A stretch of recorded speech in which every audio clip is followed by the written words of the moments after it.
Bueno, buenas tardes. Mi nombre es Gabriela Bantar.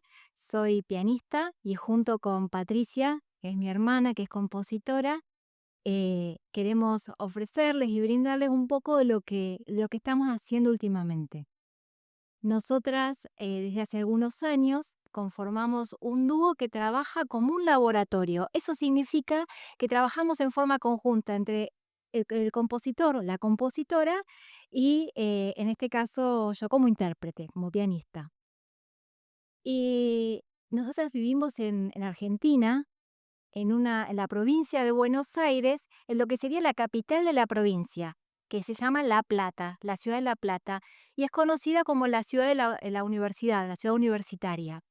Entonces, eso implica que todas las carreras de música, de grado, están en nuestra ciudad y vienen personas de todas partes del mundo a estudiar las carreras de composición, de dirección orquestal, dirección coral e instrumento. Y bueno, eso hizo que de alguna manera los que nos dedicamos a tocar, tenemos mucho contacto con compositores actuales, con los que están escribiendo hoy. Sin embargo, eso no se veía reflejado y ni siquiera se sigue viendo reflejado en los currículum de instrumento. Supongo que compartimos mucho con ustedes, con los diferentes instrumentos que tenemos un repertorio que en el programa hacemos muy histórico, ¿no? Y entonces hacemos, en el caso del piano, si no, si es diferente me pueden decir, pero hacemos algún barroco, un clásico, un romántico y algo del siglo XX temprano. Bueno, y una pregunta que empezó a interpelarme mucho fue decir, bueno, ¿y qué pasa ahora? ¿Qué están escribiendo ahora los compositores? ¿Qué cosas hay nuevas para el piano? Y eso empezó a ocurrir en parte en la formación cuando mis propios compañeros que hacían la carrera de composición me decían, por favor, quiero que toques una obra, que necesito presentar una obra. Y empecé a conocer cosas muy distintas de mis propios compañeros. Y eso quedó ahí. Ya después de graduarme, la curiosidad siguió, avanzó un poco más y dije, bueno, pero ¿qué hacemos con lo que se está escribiendo ahora? Nadie lo toca. Y es muy distinto a cómo nos formamos. No estamos formados para tocar esta música. Así que empezar a abordar esas partituras implicaba salir de mi zona de confort, entender otras grafías, otras propuestas, muchas veces tener que comunicarme con el compositor y pedirle que me ayude a entender. Bueno, y así en ese trabajo, junto con Patricia, eh, estamos abordando repertorio nuevo, en este caso obras compuestas por ella, y hoy vamos a ofrecerle un poquito de eso. Además, alguna que otra obra de un compositor muy importante para nosotros en Argentina, que fue Gandini, Gerardo Gandini, que después van a escuchar un poquito de qué se trata. La primera obra es una obra que alguna vez escucharon hablar de nocturnos, ¿no es cierto? Nocturno, y seguramente, ¿por qué se van a llamar nocturnos? Bueno, porque se tocarían en las veladas de la tarde, de la noche. Estos se llaman tres diurnos, así que estamos a la noche tocando de día, pero en algunos países es de día.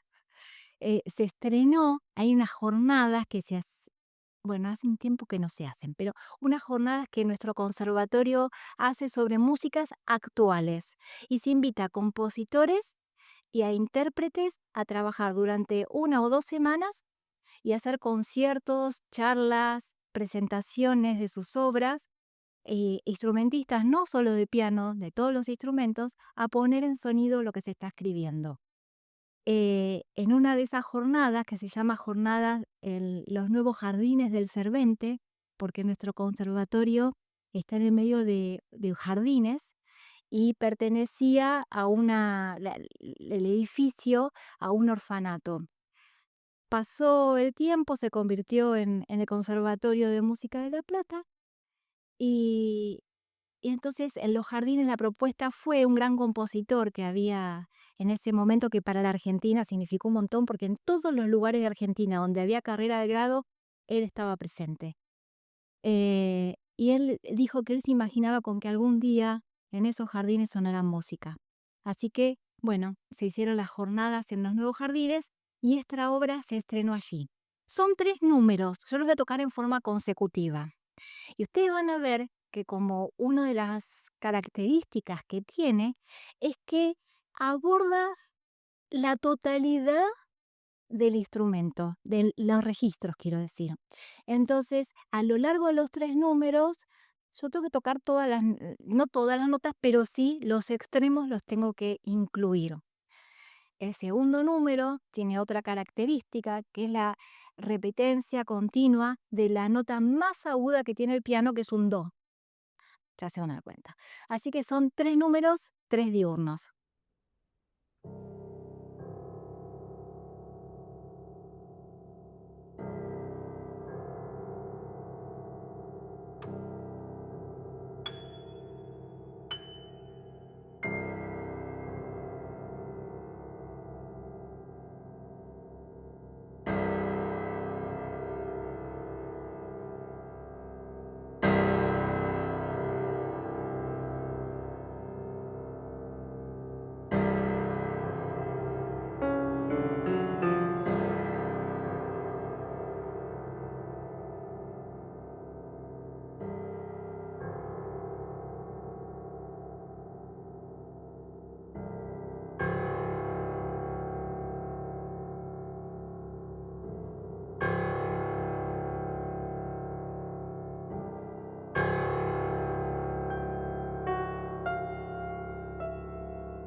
Bueno, como les anunció mi hermana, estamos trabajando en un repertorio de música actual argentina de los siglos XX y XXI. Hay dos obras del siglo XXI, la que acaban de escuchar y la última.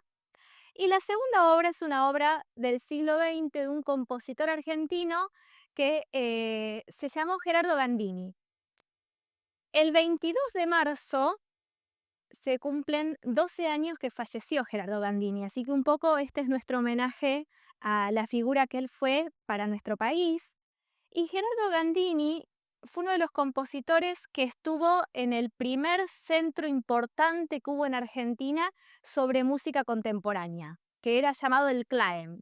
Fue una institución donde venían profesores de todo el mundo, becarios de toda Latinoamérica, y se generó un movimiento enorme de música contemporánea que dejó su huella en las instituciones hasta el día de hoy.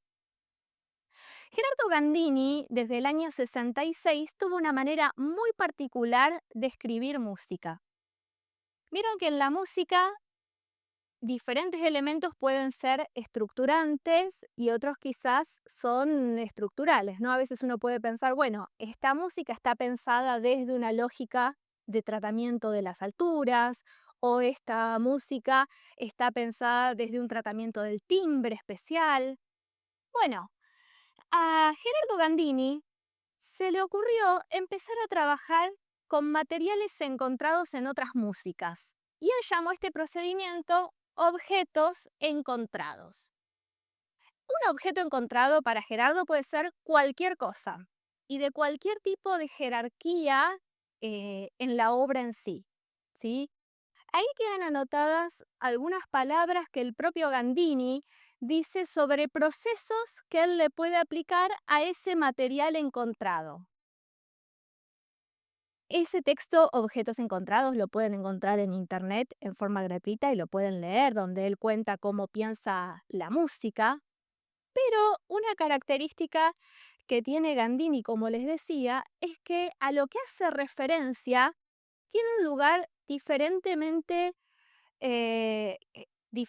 no, perdón, diferente en jerarquía, en la relevancia de la obra en cuanto al reconocimiento, ¿sí? Por ejemplo, si nosotros pensamos, y acá les pongo un ejemplo y si quieren pueden hacer consultas, por supuesto, o al final, eh, ¿alguien recuerda una obra de Mozart que hace mi, fa, mi? ¿Se les viene alguna obra de Mozart a la cabeza? No se viene nada, ¿verdad? Disculpen. Ahora, cuando uno ya piensa en ese mi, fa, mi, adentro de un bajo Alberdi, ya cambia la cosa, ¿no? Do, sol, mi, sol, re, sol, fa, sol, do, sol, mi, sol. Ah, y ahí ya uno dice, bueno, por lo menos clasicismo me puedo ubicar. Sería distinto si uno dijera do, mi, sol, si, do, re, do, ¿no es cierto? Ahí todos quizás diríamos, ah, está citando a Mozart. Bueno, Gandini un poco el proceso que hacía era como el primer ejemplo que les di. Mozart sería ese mi, mi, fa, mi que está escondido adentro del acompañamiento de la sonata. Es decir, era un elemento que si uno no conoce la obra muy bien o no sabe que está construida desde ahí, muy difícilmente puede reconocer el material original. Sin embargo, Gandini siempre da una pista y tiene que ver con el nombre de la obra. En el caso de la obra que van a escuchar hoy, él trabaja, la obra se llama Eusebius, y ya ese nombre les debe traer a sus cabezas a Schumann. Él trabaja en Eusebius a partir de la danza número 14 de las danzas para la Liga de David. Y lo que él dice, ¿se acuerdan que en la filmina anterior había un montón de procedimientos que él dice que se le pueden aplicar a ese material encontrado? Pero él en general selecciona un procedimiento para toda la obra. En esta danza va a utilizar un filtrado. Y él dice, ese filtrado va a ser selectivo. Los números que ustedes ven ahí son con fines de enumerar, no de una secuencia.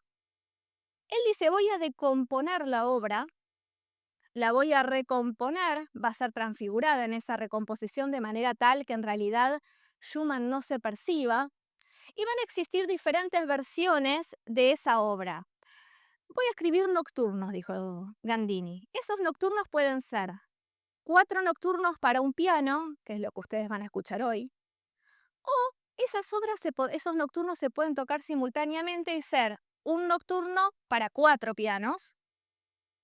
Y la siguiente versión que se le ocurrió, ya que estaba, era orquestar esto y entonces hacer 5 nocturnos para orquesta, dividiendo la orquesta en 4 grupos instrumentales, cada nocturno con su grupo, y en el nocturno final la totalidad del orgánico orquestal. En relación a este procedimiento que se le ocurrió de filtrado selectivo, cuando se llega al nocturno número 5, o si se interpretara un nocturno para 4 pianos, Schumann se estaría rearmando más claramente, ¿sí? Acá, ese es Gerardo Gandini. Ustedes tienen arriba un gráfico que hizo él mismo respecto como a una anotación original de la obra antes de empezar a escribir. Y abajo tienen un fragmento de la obra de Schumann que, como ustedes ven, tiene algunos números. Ven que en general cada sonido tiene un número asignado.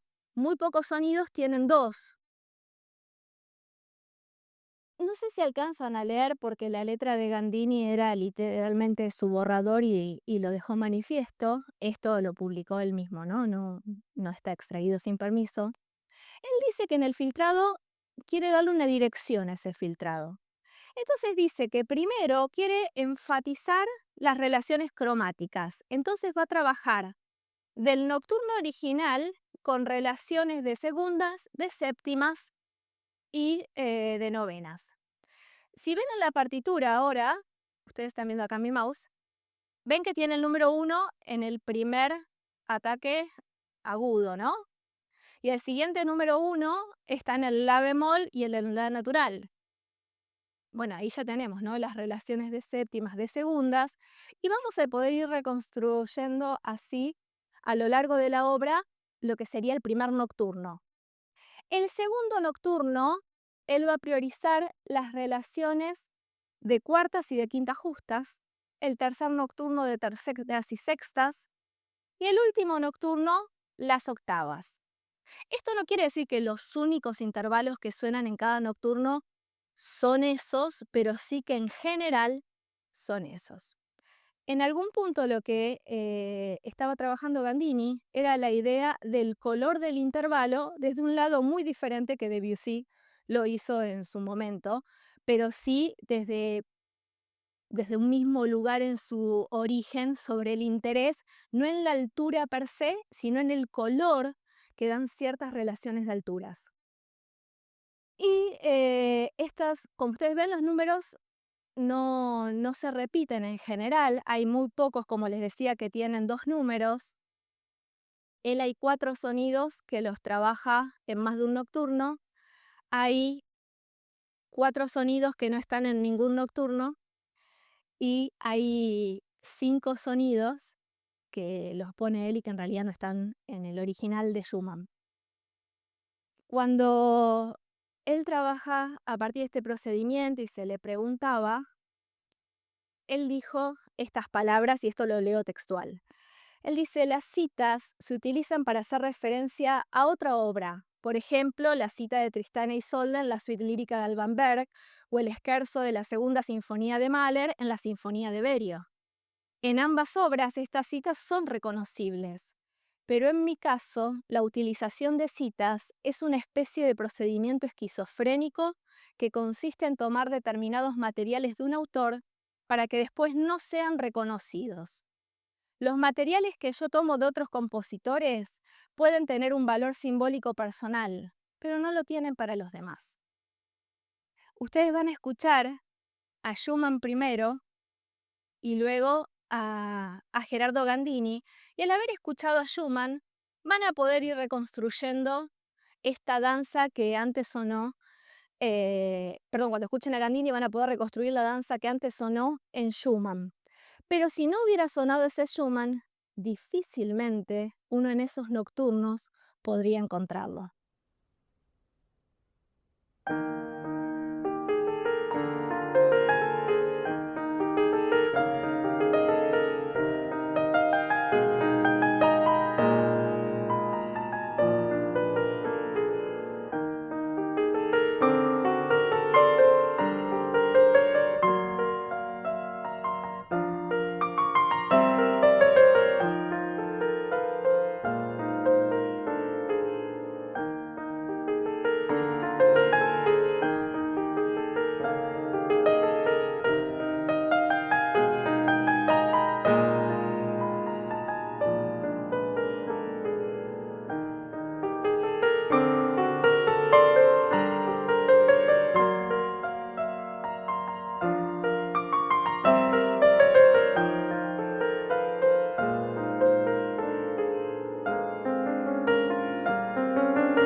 Bueno, y ahora vamos a pasar a la última obra de esta noche, que es un estreno y que originariamente no nace como una obra para una sala de conciertos, sino como un proyecto de instalación sonora que Dios mediante se va a estrenar en unos meses en La Plata, Argentina.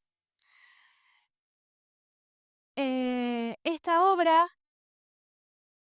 ustedes ven que dice Argentina y hay una década, ¿no? De 1973 a 1983. En esos años el país sufrió bastantes golpes fuertes y la imagen es bastante alusiva, ¿no? De a qué específicamente hace alusión la obra que van a escuchar. En el caso de esta obra, tiene un poco de reflexión respecto al lugar del artista que habla Rodolfo Kusch, ¿no? Del artista como gestor cultural que cuenta el tiempo y espacio al cual pertenece. Y como les decía, pertenece en realidad no, esto no se los decía, mentira. Pertenece a una serie de obras que se llaman Los Gritos de Silencio, esta es la segunda. Los Gritos de Silencio tiene que ver con obras construidas a partir de otras músicas, así como hizo Gandini, pero desde un lugar muy diferente del de Gandini, eh, creadas en contextos de opresión sociocultural o a propósito de estos contextos. Los Gritos del Silencio 1 es un homenaje a las víctimas y a supervivientes del Holocausto, y en ese caso trabajé con el tango esclavo de una niña de 12 años, Sirka Jakowski, que lo último que se sabe de ella es en 1944 en Auschwitz. Y recuerdan los supervivientes a Irka cantando, creando, cantando y dando música al campo a partir de una melodía de su Polonia natal y construyendo lo que se pasó a conocer como el tango esclavo, una canción de cuna de Ilse Weber, que es Vígala, Vígala. Ilse, en realidad, los nazis estaban interesados en su hijo, no en ella, Tommy. Tommy tenía 5 años, Ilse va, lógicamente porque no está dispuesta a abandonar a su hijo.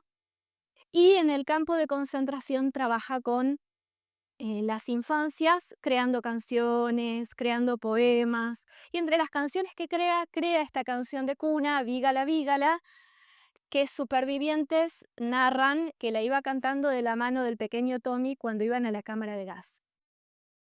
Y ya otra obra que tomé en el caso de Los Gritos de Silencio 1 fue El Cuarteto para el Fin de los Tiempos de Messiaen, obra compuesta y estrenada en el campo de concentración. En Los Gritos del Silencio 2 em, salí ya de ese contexto terrible y ajeno en cierto sentido para irme a un contexto que me interpela de cerca en mi país. Y en los años que les mencioné, en el año 76 fue el último golpe militar en Argentina, que fue el más terrible de todos.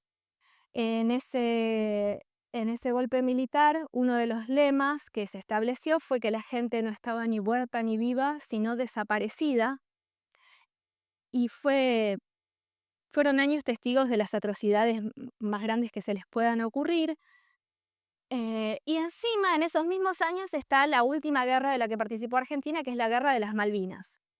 Así que, como muchos de las personas que fueron directamente afectadas son personas de la ciudad donde yo actualmente vivo, que es donde en su momento me fui a estudiar, los testimonios siempre me pasaron de cerca. Y la idea de hacer una instalación sonora tenía que ver un poco con estas palabras que están aquí, que hoy son parte de 3 columnas que están en un parque muy grande de la ciudad de La Plata, ¿no?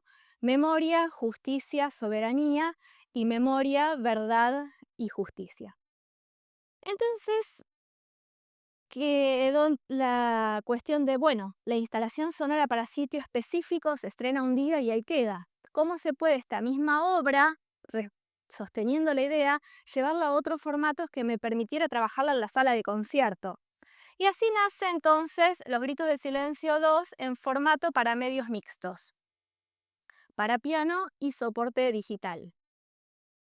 Así como en Los Gritos del Silencio 1 trabajé con las músicas que les mencioné, en Los Gritos del Silencio 2 trabajé un poco con estas personas y detrás, ahí como quien quiere la cosa, aparece Bach. En breve les voy a explicar por qué. El primer compositor de la imagen, puede que lo conozcan, es Luigi Nono, que lo conozcan de cara me refiero. Después está Graciela Parasquevaidiz y por último tenemos aquí a Hilda Dianda. Luigi Nono en el año 78, a propósito de lo que está pasando en Argentina, crea una obra para 4 voces femeninas que se llamaba ¿Dónde estás, hermano?, por los desaparecidos. Graciela Parasquevaidiz en el año 95 escribe una obra, en el año 98, perdón, escribe una obra que se llama Contra la olvidación, por un discurso que se dio donde se decía que había que olvidar lo que había sucedido, y ella escribe la obra Contra la olvidación. E Hilda Dianda es una compositora que está viva actualmente, que este año cumple 100 años, una compositora muy prolífera, vivió gran parte de su vida en Francia, pero ella, a pesar de ser tan prolífera en su producción, desde el año 76-77, que entre esos 2 años escribe la obra que yo seleccioné aquí para trabajar, que es Después del silencio, no escribió nada más hasta el año 84 y 85, que en esos años escribió un requiem. Eh, la dictadura terminó en el año 83, ahí vuelve la democracia en Argentina. ¿Y por qué está Bach de fondo? Bueno, porque la obra, en cierto sentido, es un homenaje también a un pianista muy importante en Argentina, que fue Miguel Ángel Estrella, que fue tomado prisionero en la dictadura militar, y él narra que para atravesar ese momento repetía las partituras de Bach en la cabeza que él tocaba. Entonces dice que nota por nota, para tratar de concentrarse en otra cosa, iba pasando todas las obras de Bach en la cabeza. Eh, Así que decidí que de alguna manera, antes de tomar una decisión constructiva, Bach tenía que ser parte de esas decisiones. Acá tienen una imagen de Contra la olvidación. Como ustedes ven, hay un elemento que está siempre. La obra es forte, toda la obra, ¿sí? Si quieren escuchar que esto es un compás para que vean de qué se trata. Las 3 claves de sol, Graciela escribía así cuando quería que suene 2 octavas arriba de lo que está escrito.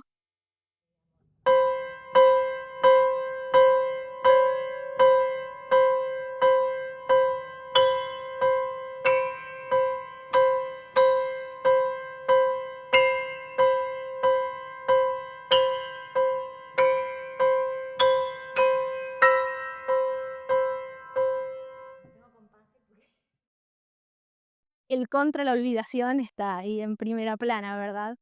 Entonces esta obra está construida enteramente en el registro agudo del piano, bien agudo, y en un límite de lo que el instrumento permita en el nivel de sonoridad. Y así Graciela construye toda la obra.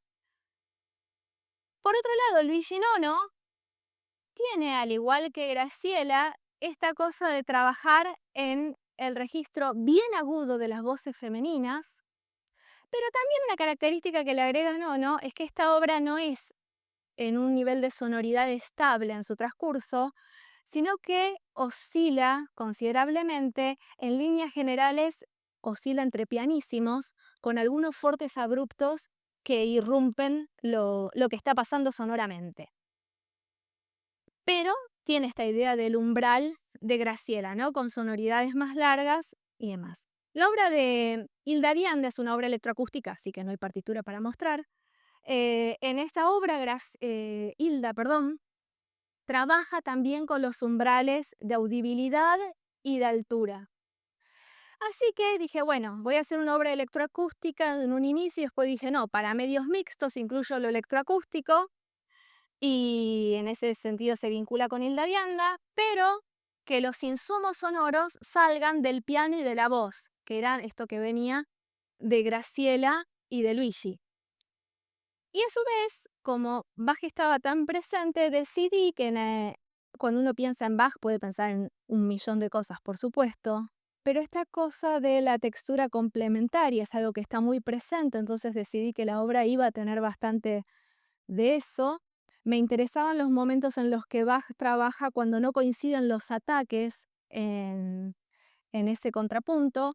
Y después se tienen dos fragmentos coloreados de lila. Ese gesto es muy Johann Sebastian, ¿no? Entonces decidí tomarlo y me di cuenta que en total el la, sol, fa, mi, re, do, re, ¿no? Ese gesto tan bajiano, intervenían 9 notas y que Bach lo hacía en un registro, en la octava inferior, completo, 9, 9, y después lo hacía incompleto 4 en el comienzo y ahí quedaba en el otro registro trunco. Esos números me venían bien porque, a su vez de estos materiales que extraje de las músicas que les mencioné, esos materiales en duración, en cantidad de alturas, en duración de los silencios, en cada cuánto suceden ataques de ciertos eventos sonoros, siempre tienen vinculación con estos números. ¿Por qué con estos números? Bueno, 22 meses fueron los que estuvo secuestrado Miguel Ángel Estrella. A su vez, 22 me daban estos sonidos de Bach que les mencionaba, de este gesto, la, sol, fa, mi, re, mi. Por otro lado, 25, porque dice Miguel Ángel Estrella que como él no podía ver nada porque estaba vendado cuando fue secuestrado, él escuchaba los timbres de las personas para intentar saber de cuántos eran ahí adentro. Y él dice, yo conté 25, 18, al tiempo 13 y al tiempo 4. Cuando fui a la obra de Luigi Nono, las 4 voces tenían en total 25 ataques. Así que también dije, bueno, ese número aparece en los dos lados. El 18 y el 4 se reconstruyen también por, por el 22 de Bach. Y bueno, el 13, el 6 y el 14 no, esos los forcé su entrada. El número 6, el 13 tiene que ver, ya les conté, ¿no? Con las personas que él se va dando cuenta cómo cada vez son menos ahí adentro, reconociendo los timbres de las voces. Y el 6 y el 14 tienen que ver con que en Argentina hubo 6 dictaduras militares y 14 dictadores. Un poco, este es el propósito que tuvo la obra al ser escrita. Como les decía, es una obra que en su inicio no fue pensada para sala de conciertos, sino que era parte de una instalación sonora. Y una característica que tenían las obras de Hilda Dianda, de Luigi Nono y de Graciela Parasquevaidiz es que son obras adireccionales. Ningún sonido implica o deriva de otro sonido. Entonces me propuse hacer una música que fuera adireccional, que no vaya a ningún lado, que está, con materiales que son recurrentes en su construcción. Esos números están apareciendo todo el tiempo, que trabaja con las fuentes sonoras que aparecieron en esas obras. Y en este caso, las voces van a ser voces habladas. En la instalación sonora hay parlantes direccionales que con sensores se activan, ¿no? Cuando uno va atravesando en un túnel de la instalación sonora. Entonces tomé algunos de esos testimonios de esas voces y utilicé el piano como caja de resonancia de las voces. Así que, sin más, me gustaría cerrar con esta frase de Graciela. Vieron que el título de la presentación era, no sé si alguien lo recuerda, Expresiones, música argentina para piano. Y esto de expresiones, ¿no? ¿De qué es? Graciela Parasquevaidiz, frente a la pregunta de cuál es el lugar de un músico, un compositor, un intérprete en la sociedad, ella dice, aunque a nadie le importe mucho, ser compositor o intérprete es una manera de estar en el mundo. Es hacer preguntas y buscar respuestas. Es tratar de existir y resistir. Es dudar y es cuestionar. También es un modo de ejercer el derecho a la libertad y por ende es un acto de rebeldía.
tan chico, tan fugaz, aparecía tan indefenso en ese mundo alucinante que no pocos guardias se conmovían por su presencia.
Más de 30 años después.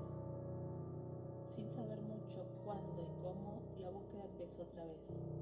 ¿Será que en realidad nunca terminó? ¿O nunca comenzó verdaderamente?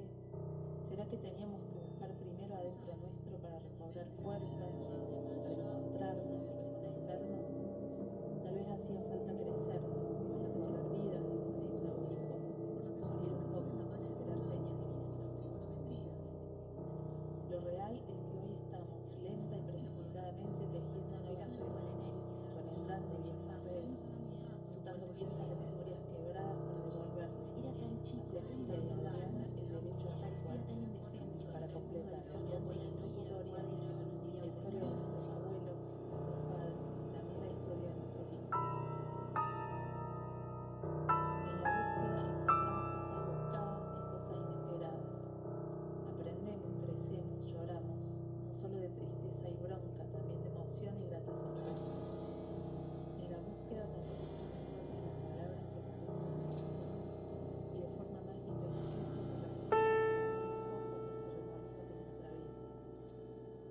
Los griegos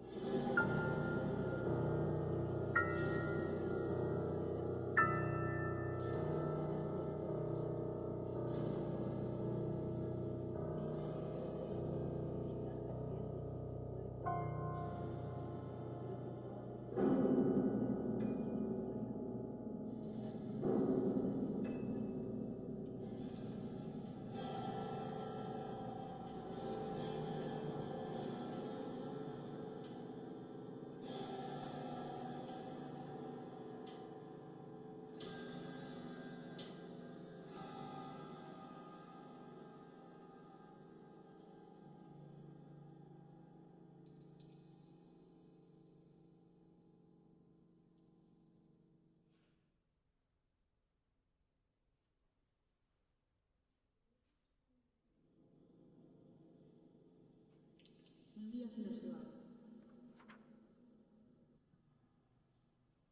Papá era un abogado laboralista de la ciudad de Olavarría, de la zona centro de la provincia de Buenos Aires. En realidad tengo solamente una foto que es muy significativa, en la guerra y que los es una foto de cuando cumplí un año. Yo nací el 30 de julio de 1945, el día 30 de julio de 1946, bueno, cumplí el primer año de edad. Es una foto que es una foto muy característica, bueno, y que me representa mucho la ciudad, viví en Rosario, y no tengo muchas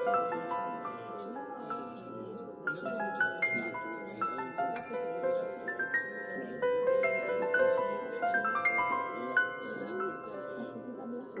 significado bueno, fue abordado por 4 personas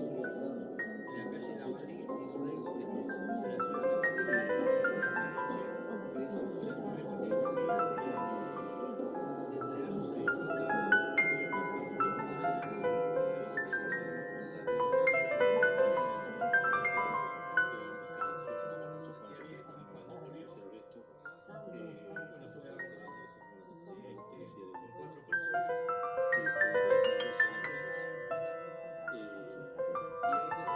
ahí fue trasladado a la ciudad de La Madrid, a un lugar donde el centro clandestino de detención circula y terminó siendo la Quinta de los Pines,